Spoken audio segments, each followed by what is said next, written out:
पहले तो मैं आपके चैनल का धन्यवाद करती हूँ जी। और किसान ही परेशान नहीं है इस समय। आप ये देख लो कि पूरे देश के हालात बहुत ज़्यादा ख़राब हैं। एक तो कोरोना की वजह से बहुत ज़्यादा पूरे भारतवर्ष में जो है गरीबी का आलम आ चुका है। और सेकेंडली जो किसान है किसान हमारा देवता माना जाता है एक तरीके से। किसान हमारे भारतवर्ष का देवता है, अन्नदाता है। और आप ये देख लीजिए कि आज के टाइम में अन्नदाता ही दर बदर भटक रहा है। ना तो उनको मुआवजा मिल रहा है, सरकार की कथनी और करनी में ज़मीन आसमान का फ़र्क है। सरकार कहती कुछ है और जो इम्प्लीमेंट्स होते हैं वो जीरो होते हैं। यदि मान लो सपोज इम्प्लीमेंट्स होते तो आज ये धरने प्रदर्शन और किसानों की जो समस्याएं हो रही हैं वो बिल्कुल ना हो पाती। और सरकार के कान पे जूं नहीं चल रही है, ना सेंट्रल में जूं चल रही है ना स्टेट में जूं चल रही है। और त्रिवेंद्र रावत जी की जो सरकार है उत्तराखंड के अंदर सबसे इतिहास में विफल सरकार कही जाएगी, क्योंकि त्रिवेंद्र रावत जी कोई काम ही नहीं कर रहे हैं जी।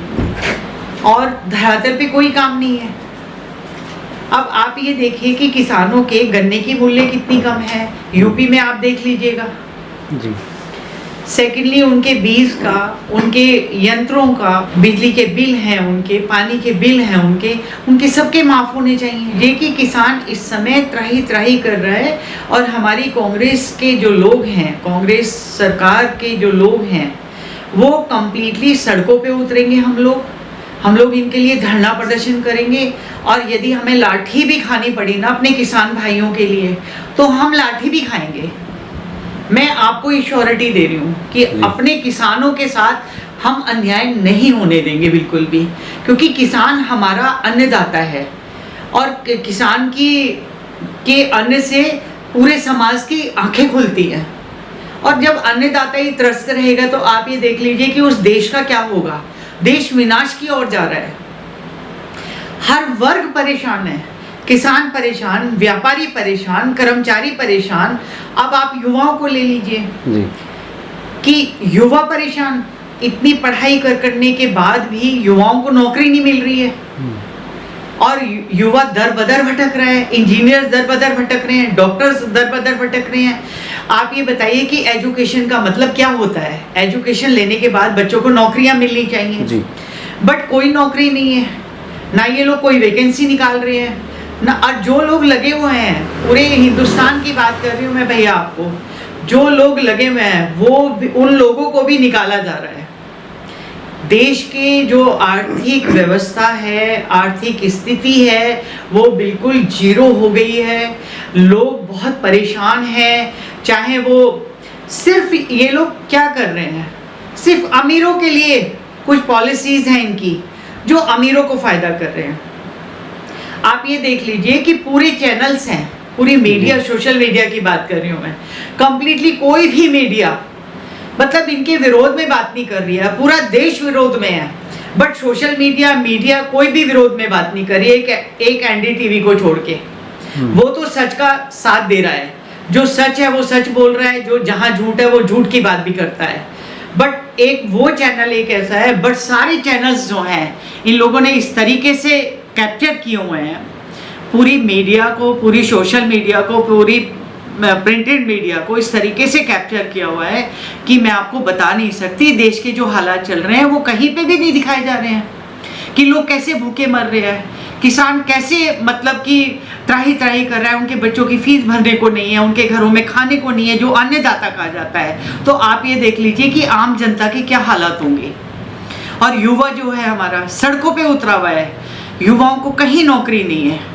आप जिस समय सत्ता में आए थे आपने कहा था हम 2 करोड़ नौकरियां देंगे। आप 2 करोड़ की जगह यदि 2 लाख भी दे देते तो कम से कम देश में कुछ लोग तो रोजगार मिल जाता है कुछ लोगों को। आपने 2 लाख नौकरियां भी नहीं दी, तो आपने कंप्लीट झूठ के रास्ते पे कान अपना के और सत्ता को अपनाया है। तो ये पूरा भारतवर्ष समझ चुका है। आने वाले टाइम में आपको पता चल जाएगा, आने वाले टाइम में जनता जवाब देगी, वो किसी ना किसी रूप में जवाब देगी, बट जवाब जरूर देगी। क्योंकि इस समय हर वर्ग परेशान है, क्योंकि मेरे ऑफिस में व्यापारी भी आता है, कर्मचारी भी आता है, महिलाएं भी आती हैं, यूथ भी आता है और पुरुष भी आते हैं और मतलब फुटकर व्यापारी हैं वो भी आते हैं। मतलब हर आदमी ये कह रहा है कि मैडम इस ऐसी स्थिति हमने जिंदगी में भारत की कभी नहीं देखी।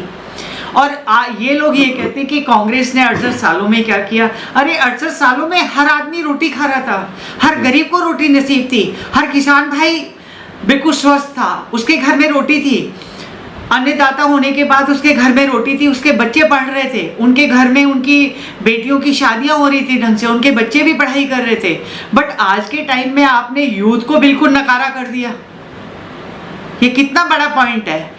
इस यूथ से हमारा भारतवर्ष चलता है। यूथ हमारी जान है, यूथ हमारा धरोहर है, यूथ कल का हमारा ऐसा एक स्केल है जिससे कि पूरा हिंदुस्तान चलेगा। आपने उन लोगों को इस सड़कों पे ला दिया। वो लोग बेचारे कि ना वो जिंदा है और ना वो मरे हुए हैं। एजुकेशन के लिए आपने एजुकेशन पॉलिसीज इतनी ज़्यादा खराब कर दी। मतलब हर फैक्टर को आप उठा दो, कोई भी फैक्टर इनका समाज के लिए, देश के लिए, जनता के लिए, गरीबों के लिए कोई भी फैक्टर कारगर नहीं हुआ है। कंप्लीटली सारे फैक्टर्स इनके बिल्कुल जीरो साबित हुए हैं और फेलियर साबित हुई है बीजेपी गवर्नमेंट। अब अमित शाह जी कहते हैं कि पढ़े लिखे लोग पकौड़े। अरे आप पकौड़े की बात करते हैं, जिस समय आप सत्ता में आना चाह रहे थे, आप उस समय तो इतनी बड़ी बड़ी बातें कर रहे थे कि पता नहीं यूथ को तुम कहाँ का टारगेट पे बैठा के कहाँ का मतलब ताज बना दोगे उनको। और आज यूथ ही जो है सड़कों पे आ रहा है। बाइक स्कूटर क्राइम बढ़ जाएगा दुनिया भर का।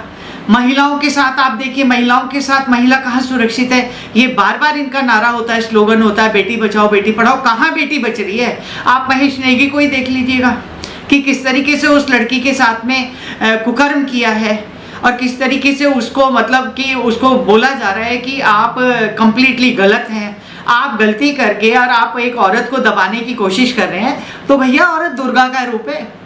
जब औरत दुर्गा बन जाती है ना तो अच्छे अच्छे लोगों को नाकों चने चबा देती है।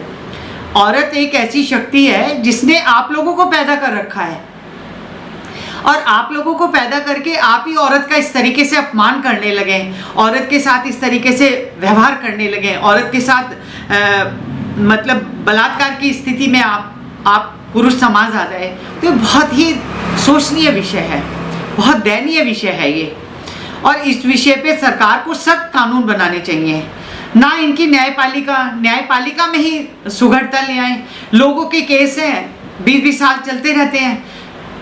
किसानों के खेत के केस हैं कि 2 बीघे का जमीन इधर से उधर है, वो 20-20 साल चलता रहेगा। वो बेचारा किसान खत्म हो जाएगा, फिर उसके बच्चे लग जाएंगे उसमें। न्यायपालिका में सुधार करें, एकदम से जैसे ही केस पहुंचता है तुरंत उसका 1 महीने में निवारण करें। तो जो करप्शन है उसको करप्शन को भी खत्म करें, इसके माध्यम से करप्शन खत्म होगा।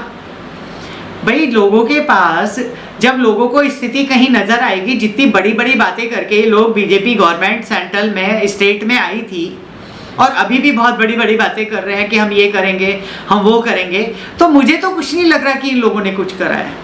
क्योंकि मैं भी इतने लंबे समय हूँ, मैं भी स्वतंत्रता संग्राम सैनी फैमिली से बिलोंग करती हूँ, बट मैंने लाइफ में कभी ऐसा नहीं देखा जिस तरीके का माहौल आज पैदा हो रहा है। किसान अलग परेशान है, व्यापारी अलग परेशान है, महिलाएं अलग परेशान है, यूथ जो है, जो हमारे हिंदुस्तान की जान है, वो अलग बेचारा परेशान है, सड़कों पे घूम रहा है। तो आप ये बताइए कि देश में कहाँ खुशहाली है। भारतवर्ष सोने की चिड़िया कहा जाता था।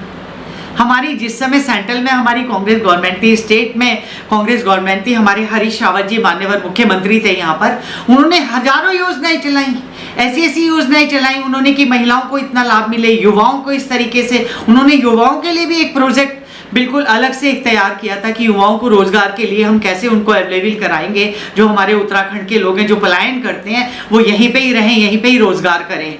यूथ को हम किस तरीके से नौकरियां दिलवाएंगे।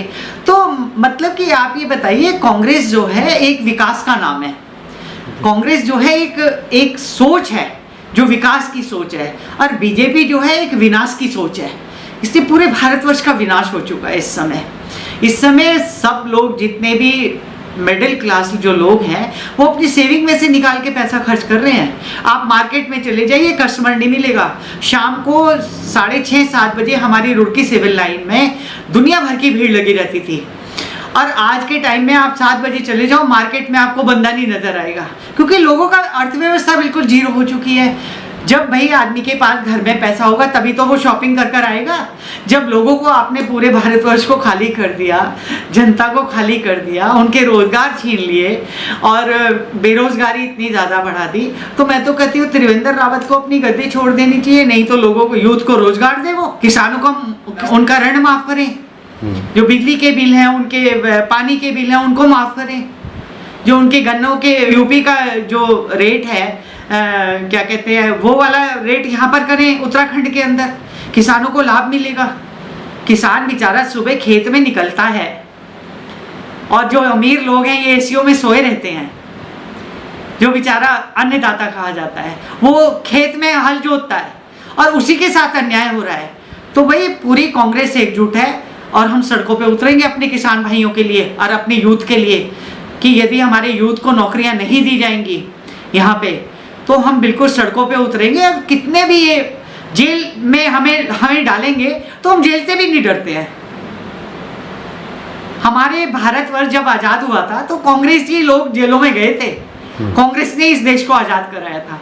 तो कांग्रेस जेलों से या इनके लाठी डंडों से या इनकी गलत नीतियों से कोई घबराने और डरने वाली नहीं है। हर चीज के लिए, मुकाबले के लिए कांग्रेस तैयार है। और आप देखना आने वाले टाइम में उत्तराखंड में प्रीतम सिंह जी के नेतृत्व में और हरीश रावत जी की जो पॉलिसीज रही, उनकी पॉलिसीज के तहत आप ये देखिए कि यहाँ पे कांग्रेस गवर्नमेंट बनेगी। मैं आपके चैनल के माध्यम से बता रही हूँ। मैं आपसे यही कहना चाहूंगी कि जय हिंद, जय भारत, जय किसान, जय जवान।